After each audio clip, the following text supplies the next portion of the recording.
the Trump administration at this point is feeling like the tariff strategy is working. And so if there are those countries where there's still talks ongoing, I think in their mind there's no reason not to keep the tariff pressure up. Nobody's clear that August 1st and all these numbers will be the final round.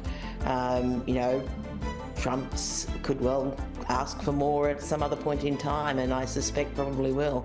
So I guess there's that lack of certainty is a real concern. To what extent will the U.S. tariffs on China be higher than those imposed on other Asian trading partners, because it's really a competition among them for U.S. investment and primacy in U.S. trade architecture.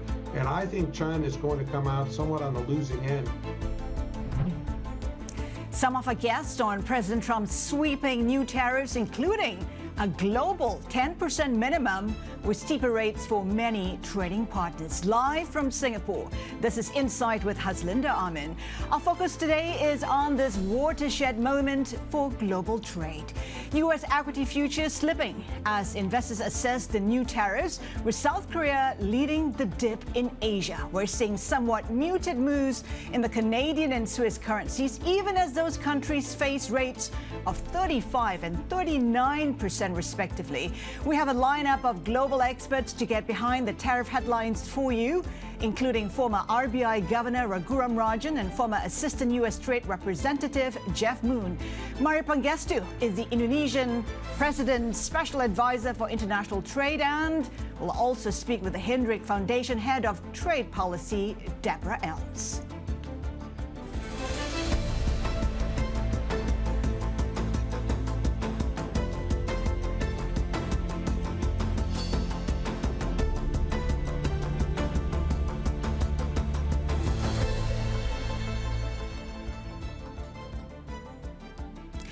After months of negotiations, the Trump White House has unveiled tariff rates for trading partners around the world, with most now set to take effect after midnight on August 7th. A senior official tells Bloomberg the rates fall into three groups: 10% for countries the U.S. has a trading surplus with, about 15% for those that reach deals, and higher rates for those with no deals and high trade deficits. For a closer look at the latest rates, let's bring in Avril Hong in Singapore. Avril, what a day. What a day. So many tariff headlines we've been trying to wrap our heads around. So I think one simple way to look at it is these three buckets that you alluded to. You have the losers on one end, Canada being struck with 35 versus 25%, although there are some that point out that the economic impact might be quite limited given how a lot of the goods are still subject to USMCA exemptions. Trump also talking about how there's going to be no deal ahead of the deadline. Then you have the Swiss.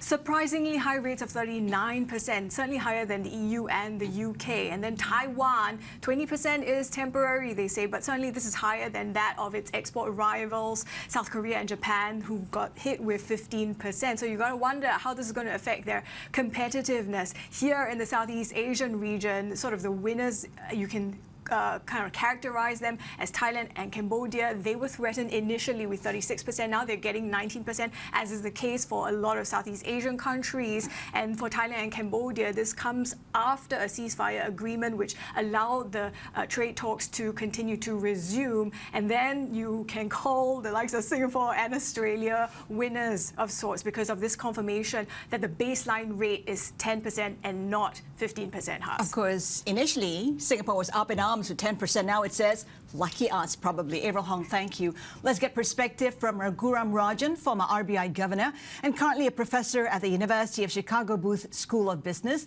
And Jeff Moon was the Assistant U.S. Trade Representative for China Affairs under the Obama administration. He's also the founder of China Moon Strategies, a business consulting firm. Gentlemen, good to have you with us. Prof. Raghuram Rajan, let's start with you. We're seeing some steep tariffs for some of the countries, including the likes of Myanmar, Switzerland, Canada. You get a sense that the rates have been pretty arbitrary. What's your take when you take a look at these numbers? Well, I think the negotiations are still going on. So I think first, anybody who wanted to export has sent the goods into the U.S. by now, given the lower tariffs and given the expectation that tariffs would go up. For the moment, I think in these countries which are hit with high tariffs, there will be a wait-and-see attitude. I don't think the end point for Switzerland is 39%, but they will have to come to the negotiating table and sign a deal at some point. For Canada, as your correspondent mentioned, a lot comes under USMCA. 35% is high for a close friend, and so I think they will have to work something out. Mexico is still being negotiated. So broadly speaking, I think for the countries that have really high tariffs, this is work in progress. For the countries that have low tariffs, maybe this is as good as it gets. But as also we heard, who knows what is final with this administration? Exactly that. Who knows what the final is? Jeff, how are you looking at the tariff rates? I mean, people started talking about how Trump always chickens out. But when you take a look at the levels we're seeing today, it does show that, he's more than willing to use that leverage to get exactly what he wants. Yes, generally speaking, I think these tariffs are within expectations. The stock markets are receiving this news fairly well. The questions that come to my mind are, one, how many agreements are there out there that are going to be signed within the next, say, 7 days or so? And these discussions are not just about the tariff number. In those discussions are purchases, investments, exemptions, transshipment, which was referred to in the executive order. Trump has imposed political demands on some of these countries, Brazil, and even on Canada, for example. So just getting the tariff number itself, I suppose, gives us some level of certainty as to where we're going. But we are not even at the end of the beginning of this discussion. And just implementing all of this that's out there, especially the transshipment provisions that are there, I think is going to take a very long time, months if not years. So, Professor Raghuram, Rajan, this is just the beginning, as Jeff puts it. I'm just wondering, is the U.S. on the right track in making the U.S. great again? After all, that is the end goal, bearing in mind that the average duties for the U.S. now rises to about 15%. Yeah, I think most economists would say there will be pain, largely suffered by the U.S. consumer. Every serious study of the impact of tariffs on who pays typically says most of it comes from the pocket of the consumer. So with prices going up for the consumer over time, it hasn't happened yet. So that's given the administration some confidence. But you will see prices increase. And then the question is how much consumers tighten their belt, how much of a slowdown there is as a result. Now, the U.S. is also going to benefit somewhat from the easier sort of limits to its exports, the lower sort of tariffs on U.S. goods, the easier entry into many countries, including the non-tariff barriers coming down. So there will be some positive over time, but that will require time for the investments to be made and for trade to pick up in those areas. So from the U.S.'s perspective, this is not an unmitigated blessing. With higher tariffs, with higher inflation, the Fed will also probably be on hold for a longer period than was visualized without the tariffs. But all said and done, the real sort of difficulties for countries outside the United States, one of the big concerns is, as you said, can they go up again? What kind of certainty is there about this, especially if we're mixing up trade, but also geopolitics into the tariffs? But another big issue is where do we produce from? If we have 25% tariffs today, do we sort of move it to an adjoining country? What are the rules on transshipments if we do that? Lots of uncertainty, which means investment is going to be difficult at this point. Jeff, what's your take on it? It is complicated, especially when you take into account that there are multiple salvos here. It's not just one tariff rate. There are other tariff rates for steel, aluminum, copper, and so on and so forth, even drones. I mean, as a trade negotiator, how are you looking at all this? How complicated is it? Well, all of this goes to the top. This is all from President Trump. He's the one that ultimately decides, these tariff levels. He's going to be deciding within the next day or two whether to extend the deadline for China as well.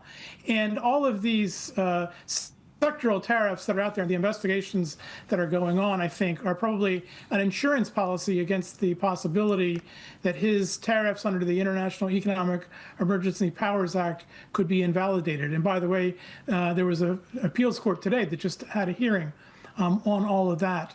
So all of these things, I think Trump likes this level of confusion, likes for everyone to be a bit nervous about what might come next. And he likes to hold the cards in making the vital decisions. I think this is all intentional for him. I think, though, one of the things that's going to result from this is that our traditional allies and friends that have been trading with us are going to start looking for other partners, looking for ways to circumvent the United States through bilateral or plurilateral agreements that would avoid the U.S. Of course, the U.S. is their biggest customer in terms of purchases, and that won't be easy. But it's unfortunate that all of this chaos and uncertainty is really driving a wedge between our traditional trading partners and us. Professor, what's your take on how the world and global growth might be impacted? Earlier you talked about how countries will reconsider where they manufacture, for instance. I mean, the increase in costs is inevitable. Well, uncertainty kills investment, right? That's sort of a canon of business. And one of the big questions is how much uncertainty is resolved after this round of tariffs. Think about any supply chain which goes through the United States. That's what the U.S. wants, more production in the United States. But no supply chain is entirely contained in a country. It buys inputs from the rest of the world and, puts some of it together, manufactures some of it. How confident are you when your supply chain sort of buys imports from the rest of the world about the tariffs on those kinds of imports? How confident are you that you can maintain a competitive position going forward? I mean, this really throws everything up in the air. And until it settles down, it's going to be very hard for businesses to make these investment decisions, even into the United States, let alone in the rest of the world. Now, of course, for the rest of the world, this is a serious demand shock because tariffs have gone up from about 3% at the beginning of this year to something closer to an average of 17-18% when all the sectoral tariffs also come out after the 230 investigations. So really, from the perspective of the rest of the world, demand from the United States will be softer, which means, they have one tool, which is monetary policy. You will see a lot of central banks contemplating cutting as the rest of the world slows somewhat in the face of these tariffs. Especially the Fed, you think, considering that many are already saying that the Fed could be behind the curve already? Well, I think Chair Powell was very careful in saying the Fed will wait and see. And, thus far, and we'll know tomorrow more about this, thus far the labor market is showing some signs of weakening, but it still is not serious enough to worry about. Maybe tomorrow brings more dramatic news from the labor market, which then will give the Fed more ammunition to cut in September. But the Fed is very clear, until it sees the damage reflected in the labor market, it's going to be sitting on a fence.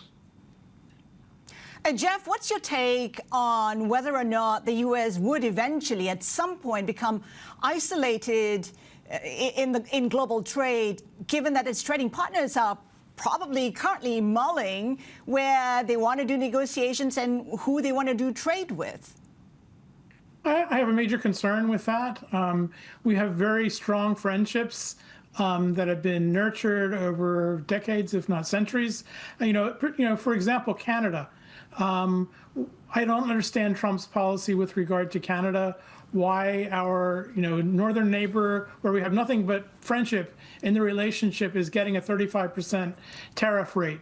Now, the USMCA compliant products are not going to be subject to that rate, but why are we raising the rate from 30 to 35% for other goods? I see absolutely no strategic value in doing things like that. And And when we're now looking and talking just about trade, but there's a bigger picture here. There are lots of national security implications that are involved. For example, Canada wants to give the United States the rare earths that it needs for its consumer and defense goods, and yet we're driving ourselves apart from that. So there's not the logic that I would like to see in all this. And the big question at the end of this is, what does winning look like? Is winning just announcing these kinds of tariffs?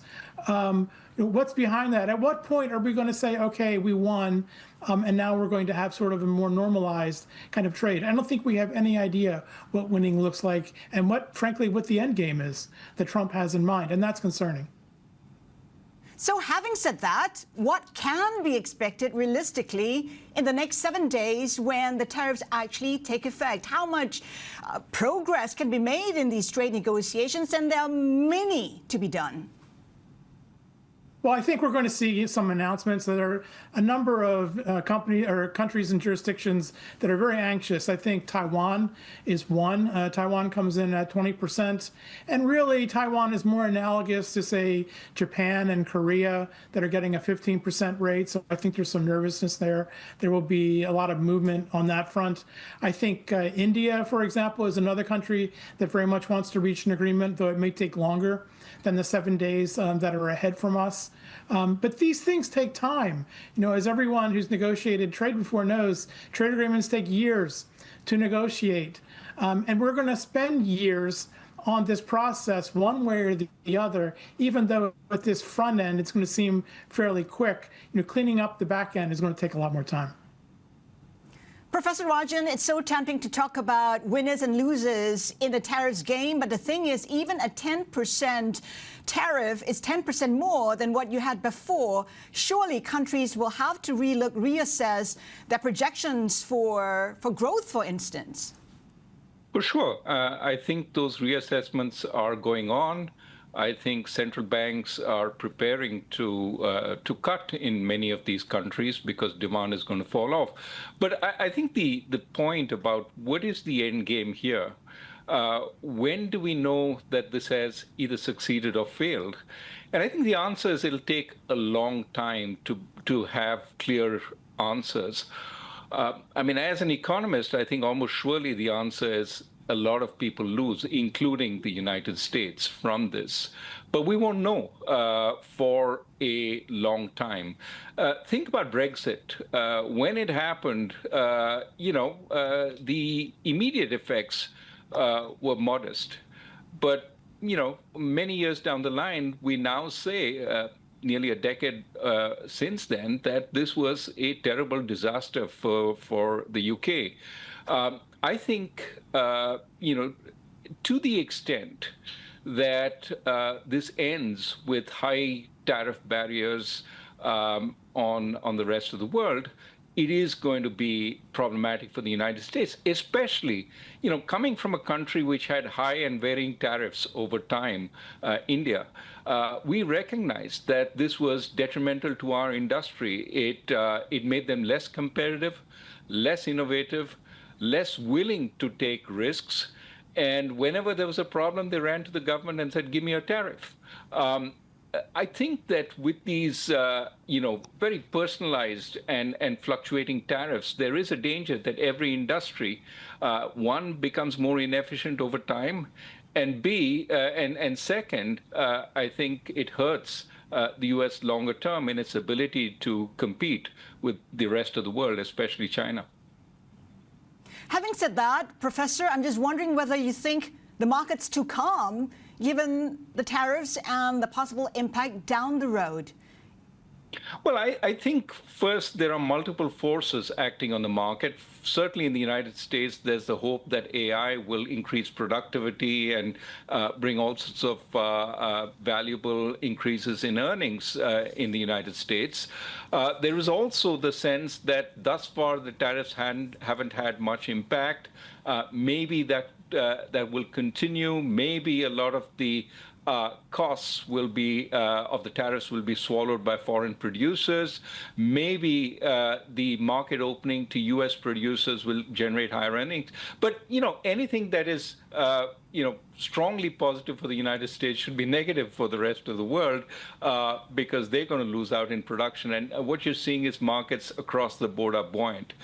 That leaves another possibility, which is that markets generally take time to internalize these. Maybe they're just hoping that over time these tariffs are negotiated away as some of the impact is seen. But maybe also, they just don't appreciate how much of a world-changing move this is. And over time, the consequences get embedded into market prices. And maybe it is just a market that wants to keep going up, Prof. And Jeff, before we let you go, I'm just wondering, we know that the deadline for China is 12th of August. What would be a win-win deal for the U.S. and China?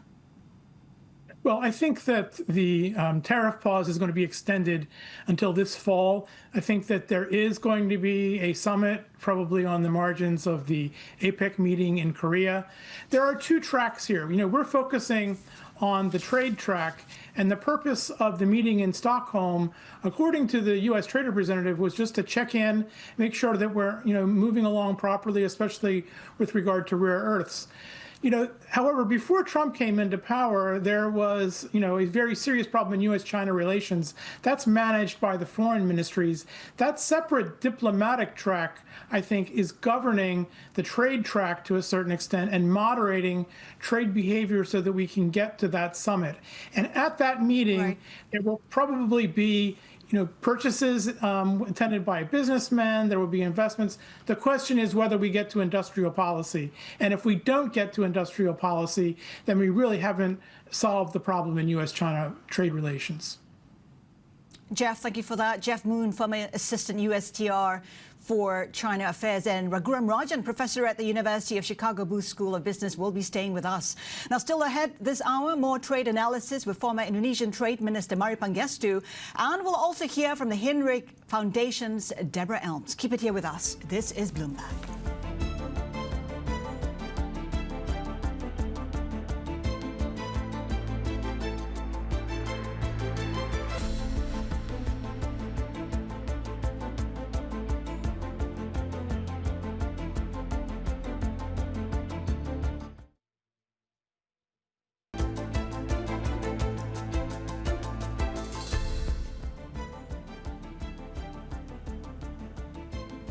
Welcome back. You're watching Insight. Not surprising that markets are mulling all the tariffs announced by the Trump administration, sweeping global tariffs a minimum of 10%, by the way. Some say clarity on paper, but not in practice. There's so much uncertainty out there still. In terms of the tariffs that we're seeing, there you have it. We have 10% for Brazil, the UK, 15% for Turkey, and also the likes of Switzerland getting a whopping 39%. In terms of market reaction, let's take a look at how it is for the FX markets. We have a choppy session when it comes to FX space. Dollar index moving up. We have Aussie higher, then unwound again. Swissy is the one we're looking at right now. Keeping a watch on that on the back of those 39% tariffs, which was pretty much unexpected. More of our continuing trade coverage just ahead. Keep it here with us. This is Bloomberg.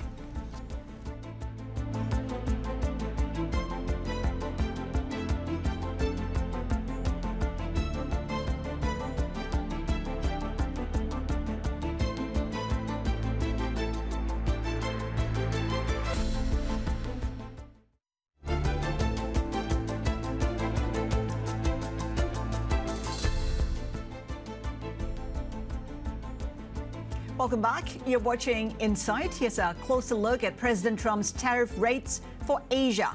Myanmar and Laos are facing the highest levies at 40% each.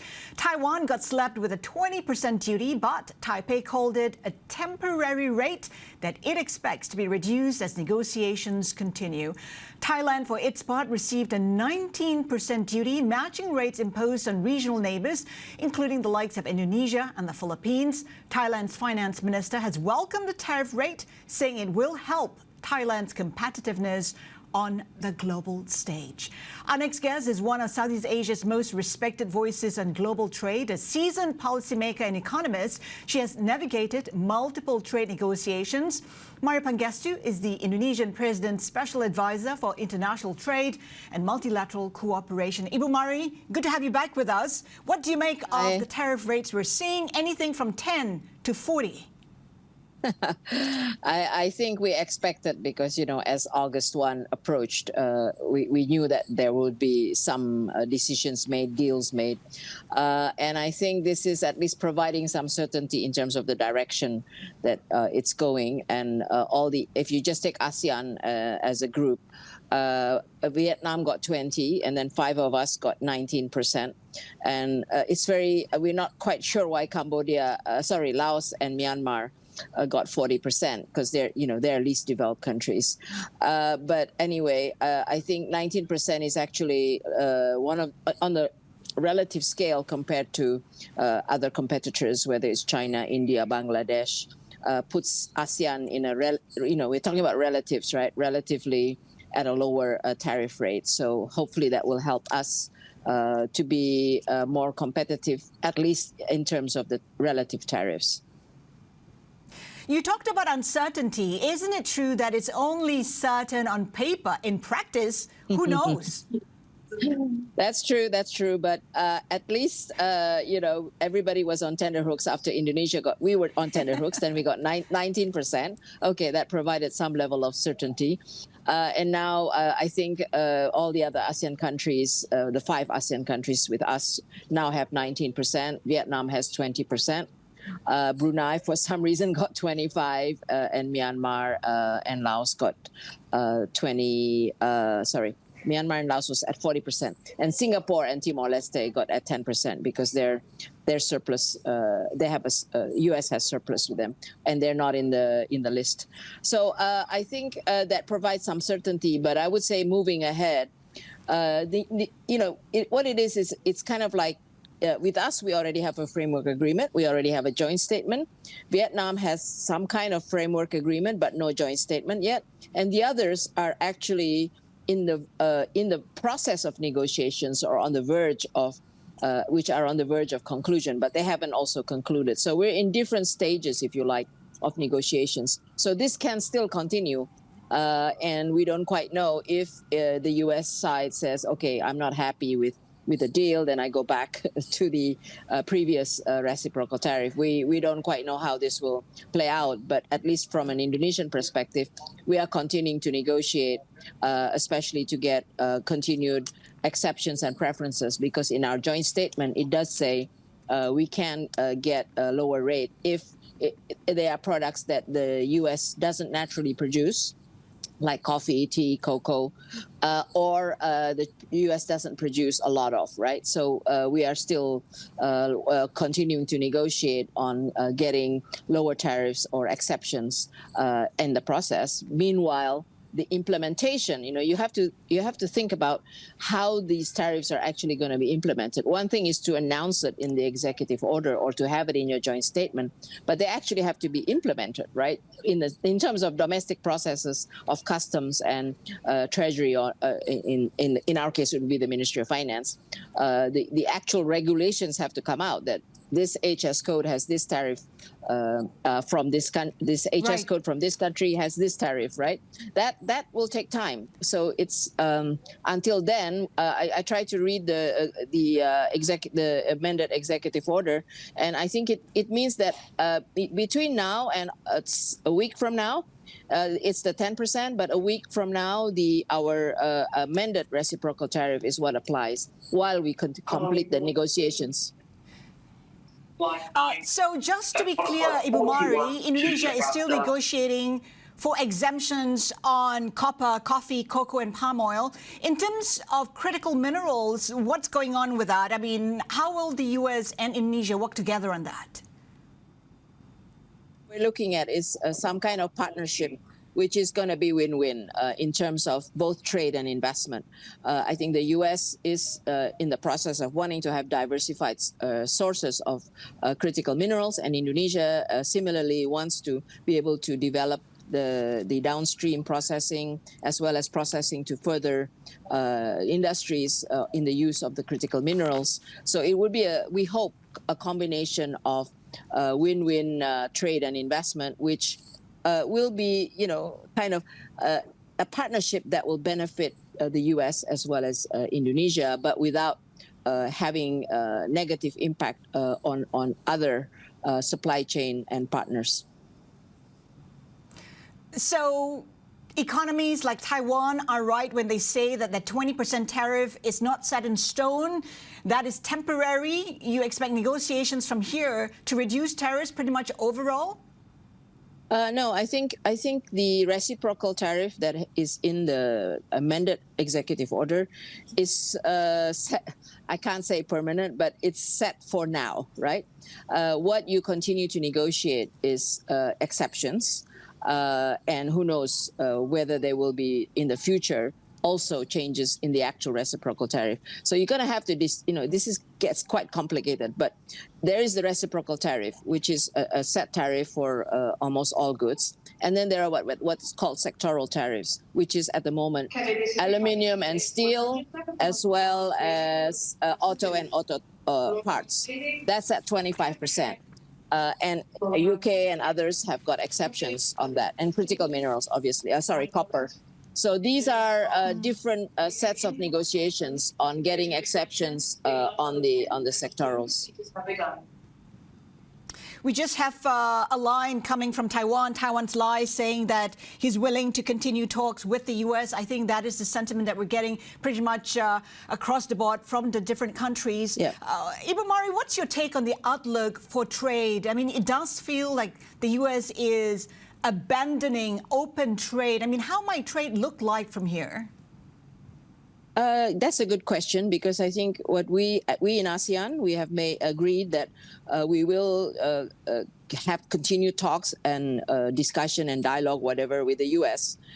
In a positive and constructive way. We will deal with the U.S. But what is more important for us is to continue our own regional economic integration. We need to increase trade and investment with each other and maintain the open regionalism that has actually really helped us to grow in the last 3 decades. So openness with underlying multilateral disciplines within ASEAN, within the wider East Asia. We already have RCEP. And with other new partners like the EU. Indonesia is, as you know, negotiating a bilateral agreement with the EU. So the rest of our trade, we need to continue to open up and make sure that we continue to be reaffirming the multilateral disciplines, because we all feel that's very important in our own development. And at the same time, we need to continue to strengthen our domestic resilience by undertaking reforms. Would you say that groupings like CPTPP or even BRICS might become even more important on the back of the tariffs we're seeing from the U.S.? Potentially, yes. Indonesia, as you know, has also applied to the CPTPP. So we're back into the world where, we see building blocks and pathways to increasing trade and investment with each other. And I mean, we shouldn't be just looking at trade and investment. There's also the financial market integration, potential for financial market integration that already is happening, for instance, in East Asia. So I think increased economic integration between different parts of the world, the most immediate is what's in our region, and CPTPP is partly in our region. A number of ASEAN countries are already there, so it's definitely there. BRICS is a little bit further away in terms of if you talk about a trade agreement, but obviously they also offer potential new markets with Africa and Latin America. So it is for us, I think, really about how do we expand trade beyond the U.S. And continue to have continue to have openness that is based on the multilateral disciplines. There's a lot of question on how inflationary these tariffs might be. Suffice to say, though, that you can expect consumers to be paying more generally across the board in the world? especially in the U.S., for the rest of the world, I think there will be adjustments in terms of the supply chains, including the way that they will export to the U.S. So so far, our own analysis and talking to different manufacturers who have supply chains, I think what will happen is you cannot dismantle or defragment the supply chains easily. So they will continue to diversify if they can. And change the sourcing to take into account the different tariff levels. But at the end of the day, going into the U.S., it will end up, I think the average tariff in the U.S. is probably now around at least 10 to 15%. That will have an impact on the price of goods in the U.S. Whether or not it's going to have inflationary effect on the rest of us, is not so much about the tariffs, but it could be through the exchange rate channel more so than the tariff channel. Because I think as long as we keep openness between each other, hopefully we can minimize the inflationary impact from the tariffs. Ibu Mari, what are you most concerned about amidst the changing global trade landscape? What I'm most concerned about is the uncertainty it's creating, and that what the U.S., what the policies that are evolving now will lead us to each country increasing protection instead of what we think should happen. Each country should increase its domestic resilience by undertaking reforms and then expanding trade and investment between each other in the sense that if you think your trade's going to be declining to the U.S. just because of the higher tariffs, then you should be looking for new markets and expanding with each other and not also flood other markets. Goods that are going previously to the U.S., you shouldn't be flooding other markets and lead to increased trade tensions. We need to manage that side of the equation also, the trade diversion that could happen as the second round effect from the tariffs. And we should instead really try, how do we grow? Right. Each country grow, and then the region grows and increase, continue to have openness and trade with each other based on multilateral disciplines. Ibu Mari, thank you so much for joining us today. We know you're in transit in Sydney. Mari Pangestu, Indonesian President, Special Advisor for International Trade and Multilateral Cooperation. Let's recap some of those headlines from Taiwan President Lai Ching-te in a briefing. He talked about how Taiwan's final goal is to reach reasonable rate, that it's too early to say that the temporary result is a failure. Of course, Taiwan has been slapped with 20% tariffs. It's not the final goal of its talks with the U.S., says Lai, and that Taiwan is willing to continue talks with the U.S. It does seem like that is a common thread among the countries around the world slapped with those tariffs from the U.S. Now, still to come, we continue the conversation on President Trump's tariffs and global trade with the Hinrich Foundation's Deborah Elms. Keep it here with us. This is Bloomberg.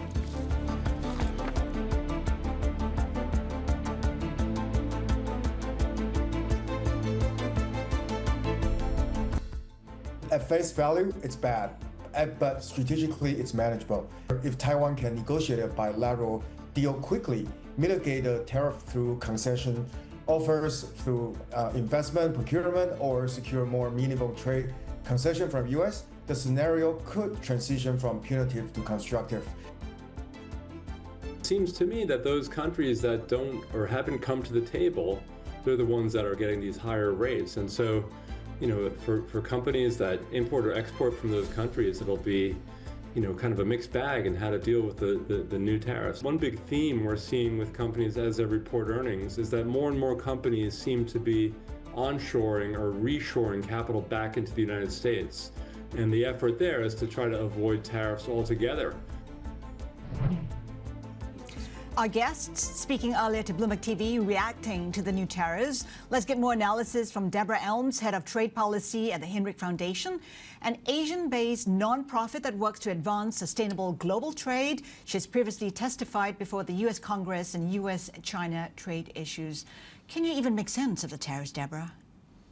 I think it's a bit random. I was just talking to Jess outside earlier, and she said it feels like a day in which the whole world is waiting for the exam results, and then you open up open up the paper to see what did you get. Except unlike exam results, in a way, this is less about how you did on the exam and a little bit more about whether the teacher likes you or not. I mean, it really is crazy. We had our guest earlier talking about how it all depends on whether you come to the table or not. It's not really the case, is it? No, because we had countries that did come to the table and had agreements that did well. We had countries that came to the table, had agreements, and didn't do well. We had countries that didn't show up at all and got basically the same result. We had countries that weren't even invited and ended up both up and down. I mean, so it really does feel a bit random. And the fact that we have, Canada at 35%, Myanmar at 40%, Switzerland at 39%, you got to wonder where you go from here. I mean, in the next 7 days, a lot of the economies, a lot of the governments will be going to Trump trying to renegotiate that tariff level. Do you see any progress? How do you do this? I think you could still discuss some of the tariff levels, and certainly like Switzerland, I expect would continue to have a dialogue, although they will say, we thought we had an agreement, we had a whole negotiation, we agreed, we thought, and now 39, what happened? So some will try to work on those headline rates, but I think a lot of the discussion now will be, does this apply to all of our goods? Are there especially sector-specific exemptions that we can get? Do they include the existing underlying, we don't really talk about it much, but most favored nation? Is this on top of that? Or are we going to be more like the European Union that got a partial exemption? The confusion and the complexity continues, and we have 7 days before these new rates take effect in which maybe we get different outcomes. So this is, you got your exam result, and now you get to argue over whether you think it's appropriate or not, and you might get it changed. Not to mention that there are other issues involved. The likes of Canada have come out to say, like, the tariff rate is based on fentanyl emergency, right? I mean, when you take a look at the levels we're seeing so far, can you talk about the winners and losers? Asia, the countries seem to be in a pretty good position, relatively, except maybe Myanmar. I think it depends on your benchmark. So I would say, remember that in March, the U.S. tariffs were roughly 2%, 2. Then it jumped to 10 in April with the announcement of these reciprocal tariffs, so everyone suddenly had to do 10. Now we're looking at 19 and 20 here in the region, and many people are like, well, what a relief. It could have been much worse. And I would say, true, it could have been much worse. You could have been 40. However, 19 is not 2. Like, this is a huge change in pricing in an enormously short amount of time with no notice for firms. And so, the complexity, the challenges, the logistical hoop jumping you're going to have to do is going to be high. These are not small tariffs. These are the highest tariffs the United States has imposed since the 1920s and 30s. So that's in about 100 years. In 100 years, and there's going to be real consequences to this. I mean, it's one thing to sort of treat it as if it's an entertainment.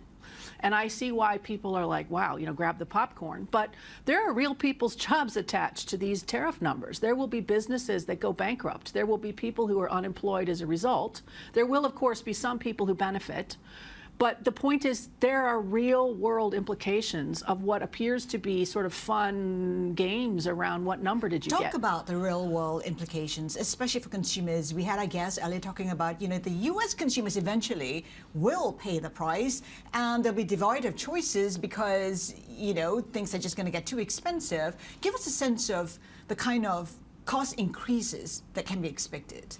Well, again, as the tariffs have gone from 2% to what appears to be an average closer to 20, that's going to have real-world implications for consumers in the U.S. because their prices are likely to increase, and as a result, their demand will decrease. They will buy less, and as they buy less, we end up with, again, a whole new level of challenges attached to how do we service those consumers? What are they buying? What are they not buying? Some goods they will continue to buy, but there will be a number of products, which we already see in the U.S., consumers buying less or consumers shifting to lower cost alternatives. I think that will accelerate. When you take a look at the high tariffs, they've been slapped on a lot of the manufacturers of the world. particularly in South Asia, the likes of Bangladesh, Pakistan, so on and so forth. Presumably, that is to shut the back door for China. I'm just wondering, will that shape supply chains in the future? I think it could. There was certainly an effort over the last 90 days of negotiations here in Asia to discuss what was called transshipment, especially how much content from China was allowed to be in certain products that would then go to the United States. The executive order that was released has something on transshipment, and it says if you're guilty, it's a 40% tariff. It doesn't say, though, what that means to be transshipped. And in particular, the connection between manufacturing and certain country content has been removed for the moment. But we will have to wait and see what does that look like, because if you have to strip out Chinese content from a lot of producers in Asia, that's a problem, because raw materials, parts, components, increasingly they cross borders a million times. How would you do that? How would you create products for the United States with no Chinese content? And if you had to, what would that look like? Your costs are going to increase. We are seeing the shifts in supply chains, and I think it's now going to really accelerate, because companies can no longer sort of pretend that this is just a temporary problem or that this will all go away. Trump will simply taco out, and then we won't have these imposed. I think that the direction of travel is clear. Higher tariffs to the United States. Firms will have to decide, am I prepared to pay that? Am I prepared to live with this uncertainty? And if so, fine. And for some things, yes, but others, no. And also countries will have to assess whether or not they want to be a close trading partner with the U.S. Is that a fair way to deduce well, looking I at think the tariffs right now? Right now, the evidence on being a close friend of the United States is mixed. I mean, Canada just got hit with 35% tariffs that start in 5 minutes from our time. That is not the way one treats a friend. And if you look at other FTA partners, many of them got very high tariffs, including Korea, which is at 15%, despite having decades now of trade agreement in place. Friend, I think, is a word we might need to retire, and partner is another one, which I think, well, maybe we need new language. Well, it's time to reassess all the relations. Deborah, thank you so much for that. Deborah Elms, Head of Trade Policy at the Hinrich Foundation. And that is it for Insight. Here's a look at Berlin after Trump's latest wave of tariffs, including on the European Union. As we continue our breaking trade coverage, Horizons Middle East and Africa is next. Keep it here with us. This is Bloomberg.